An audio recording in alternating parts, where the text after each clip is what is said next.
各位觀眾，大家好！今日2025年11月14號星期五，歡迎收睇本週嘅波蘭中文電視。我係主播 Susan， 多謝大家嘅關注同支持，我哋會努力為大家提供更多、更即時準確嘅新聞資訊。以下就係本週嘅重點新聞：一、聯邦政府停擺43日後重啟；二、州政府確認14億美元稅收盈餘；三、流感季恐再創住院高峰，專家呼籲民眾防護；四、海岸城市 Newport 或將設置移民執法設施；五、川普政府考慮推出50年房貸；六、波特蘭75尺巨杉聖誕樹抵達市中心。下面請收睇新聞嘅詳細內容。總統川普喺11月12號晚間簽署政府撥款法案，結束創下紀錄嘅43日政府停擺。呢場僵局導致聯邦員工長期無薪，旅客喺機場受困，部分食物銀行出現排隊潮，衝擊全美民生。最終形成嘅跨黨派妥協方案，令到政府重啟保障聯邦員工補發薪資，並暫停裁員至明年1月底，同時增加咗國會同埋最高法院嘅安保經費。共和黨表示，參院將會喺12月中討論是否延長醫保補貼，但結果並不明朗。民主黨則強調會維持推動補貼延長。雖然政府已經重新開盤，但兩黨喺醫療補貼同埋預算上面嘅爭議仍然會將喺國會上繼續拉鋸。俄勒岡州經濟分析辦公室宣布，州政府喺2023到2025年度出現咗超過14億1000萬美元嘅稅收盈餘。根據州法規定，將會啟動退稅回饋機制，於明年報稅時返還俾納稅人。根據州稅務局說明，呢筆回饋金將會喺2026年申報2025年度州稅時自動體現喺報稅表上面。該金額唔會以支票形式返還，而係作為抵稅額度使用，增加退稅金額或者減少應繳稅項。符合資格嘅納稅人必須同時申報2024同埋2025年州稅。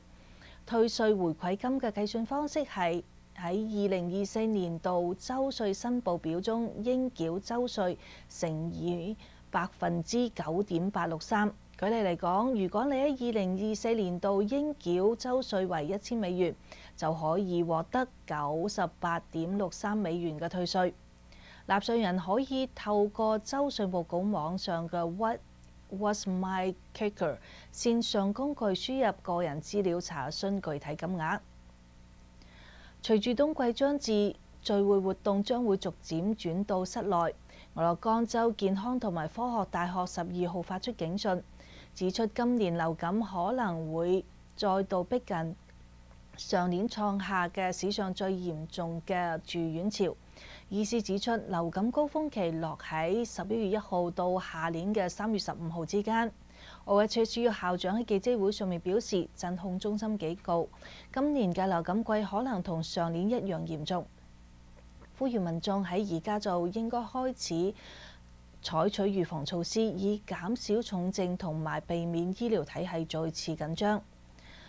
醫療官員呼籲今個秋冬季期間應該重新戴上口罩，不僅僅能夠保護自己，仍能減少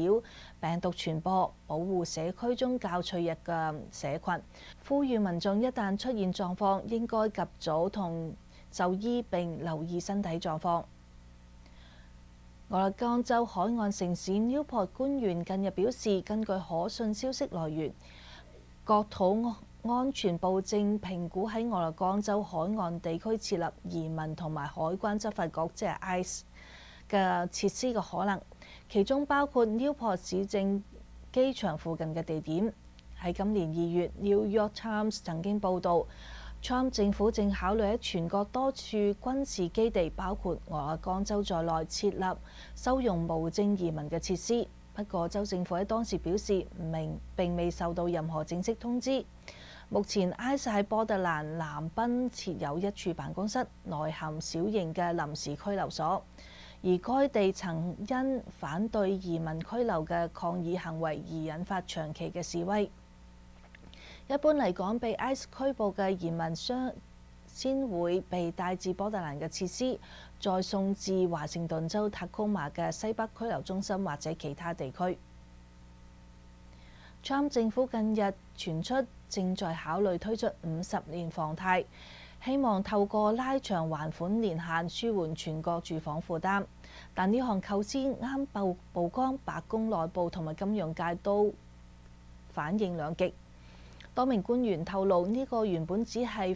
非正式討論，尚未啟動正式嘅政策審查。白宮發言人則強調，政府目標係令到更多人買得起屋，未來會喺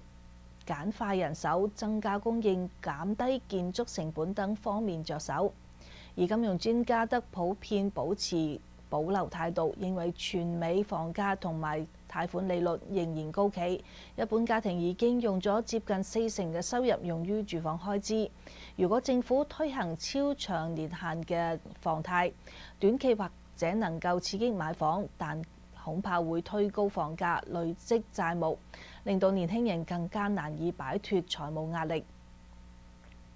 節日氣氛越嚟越濃啦！波特蘭市政府市中心嘅先鋒法院廣場星期三迎嚟1年1度嘅聖誕樹安裝儀式，一棵高達45英尺嘅冷杉上午抵達咗市中心並成功樹立，好多路人停低腳步拍照，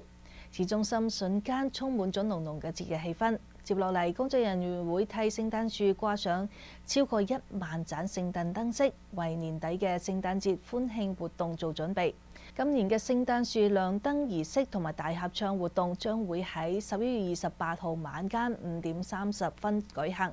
市府亦歡迎民眾帶家人同埋朋友一齊嚟到共享節日氣氛。以上就係本週嘅重點新聞，佢哋嘅詳細內容可以喺波特蘭新聞嘅網站、Facebook、微信公眾號，又或者手機應用程式上面睇到，亦可以請到我哋波特蘭中文電視嘅 YouTube 頻道上面收睇都得。本週嘅波特蘭中文電視就到呢度結束啦，多謝你嘅收睇，下週同一時間再見。